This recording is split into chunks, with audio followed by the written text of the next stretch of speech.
os principados, as potestades, os governadores deste mundo tenebroso e as hostes espirituais da iniquidade que operam a partir das regiões celestes. Esta é uma das mais altas hierarquias de demônios.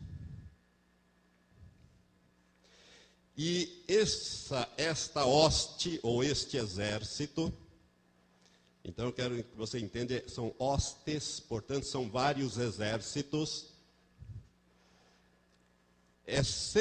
Eles operam sempre em parceria com os principados demoníacos que são os demônios que estão sediados num determinado território, seja ele uma cidade, um bairro, uma cidade ou uma região.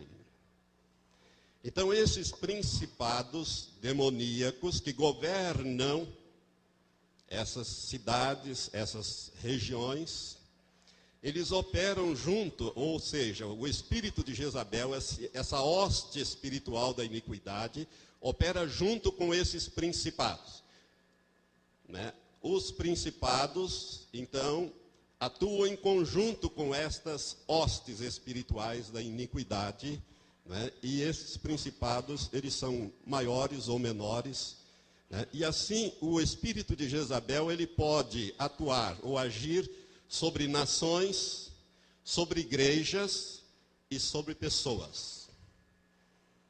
Eu vou abordar hoje somente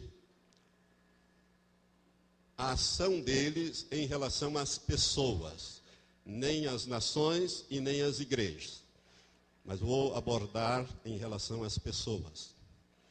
O padrão bíblico das ações do espírito de Jezabel, nós encontramos, irmãos, na história do rei Acabe e da rainha Jezabel, que era uma rainha estrangeira de Sidom, uma rainha que adorava a Baal, com quem Acabe se casou. Isso está em 1 Reis, capítulo 16 em diante. A história de Acabe e de Jezabel vai de 1 Reis, capítulo 16, até o 10º capítulo de 2º livro dos Reis. Portanto, é uma história longa e complicada, que você teria que estudar, ler, e nós não temos condições. Vou fazer um breve resumo aqui para que você entenda o padrão de ação desse espírito de Jezabel, ou desta hoste maligna de demônios.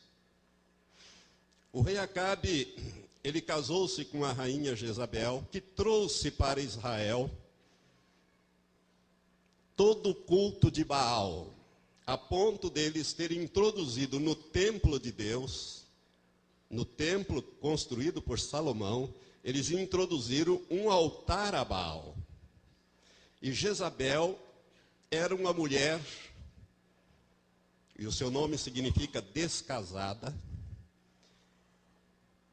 Não obstante ela fosse casada com Acabe, ela vivia como se fosse uma descasada, porque ela se prostituía, ela era uma feiticeira e era uma prostituta. Basta você olhar, 2 Reis capítulo 9, versículo 22, Deus fala isto acerca dela. Então ela trouxe esse culto maligno, e através desse culto maligno, ela perseguiu todos aqueles que adoravam Yahvé, ou seja, o Senhor Jeová. E matou os profetas do Senhor, a ponto de Elias, quando ele foge da presença desta mulher, o poderoso profeta Elias, levantado naqueles dias, para trazer de volta a nação, porque a nação entrara numa apostasia violenta, tinha abandonado Yahvé e tinha passado para Baal. Deus levanta Elias, um homem singular, mas Elias faz chover fogo do céu, Elias faz operar aqueles milagres maravilhosos, fecha o céu para não chover, depois ora, durante 3 anos e meio não choveu, ora outra vez, Deus dá a chuva, enfim, todos aqueles episódios que o primeiro livro de Reis, a partir do capítulo 19, relata. Elias, ele vai confrontar, e quando ele confronta Jezabel, ela ameaça Elias e Elias foge. E quando Elias está naquela caverna, lá no Monte Sinai, que é o Monte Horebe, E reclamando com Deus, Elias diz: mataram os teus profetas, Senhor. Derrubaram os teus altares, e só fiquei eu. E procuram me tirar a vida. Para você ver aonde foi o culto de Jezabel. Esta mulher maligna, ímpia, que casou com o rei Acabe. Acabe, irmãos, era um homem de vontade fraca. Ele era um homem que se deixava levar por Jezabel totalmente. Era um homem que tinha uma vontade muito fraca. E toda vez que uma mulher tem um marido de vontade fraca, ela começa a se tornar forte através do espírito de Jezabel. O que eu estou falando é coisa muito séria. Acabe era um homem tão fraco que ele cobiçou a vinha de Nabote, que ficava ao lado de um dos seus palácios em Jezreel, tentou comprar aquela vinha, tentou negociar, mas Nabote não quis, porque era uma herança de família, não quis vender. E ele ficou todo acabrunhado, e esta é uma das manifestações, um dos meios em que se manifesta o espírito de Jezabel num homem fraco. Ele ficou todo acabrunhado, foi para casa, deitou, começou a resmungar e a chorar, e a Jezabel chegou nele e disse: o que está acontecendo? E ele contou a história. Ela disse: fica tranquilo, deixa isso comigo que eu resolvo. Vem comer, levanta, lava o rosto, vem comer, deixa esse assunto que eu resolvo. E ela resolveu mesmo.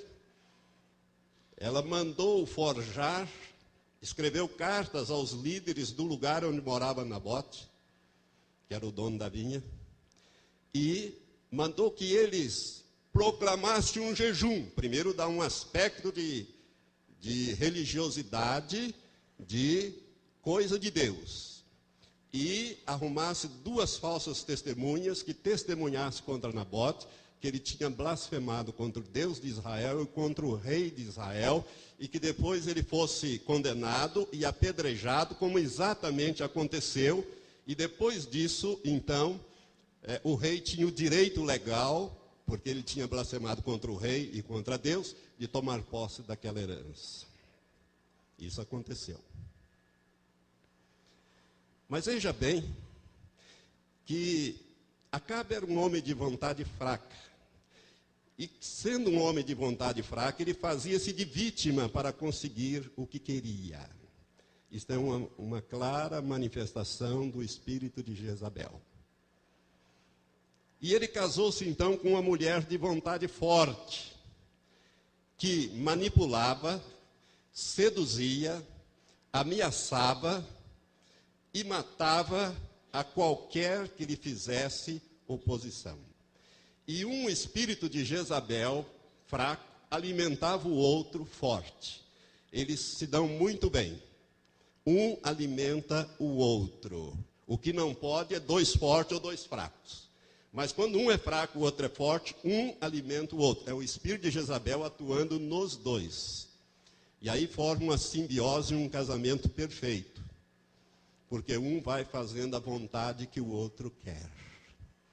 Jezabel, ela era uma manipuladora, ela era uma sedutora, ela tentou seduzir o rei Jeú, quando Jeú foi encarregado de liquidar a casa de Acabe e matar inclusive Jezabel. Quando Jeú chegou no palácio, depois de ter liquidado o filho dela e toda a família de Acabe, ela pintou os olhos, arrumou, fez as sombras, botou uma roupa sedutora e veio seduzi-lo.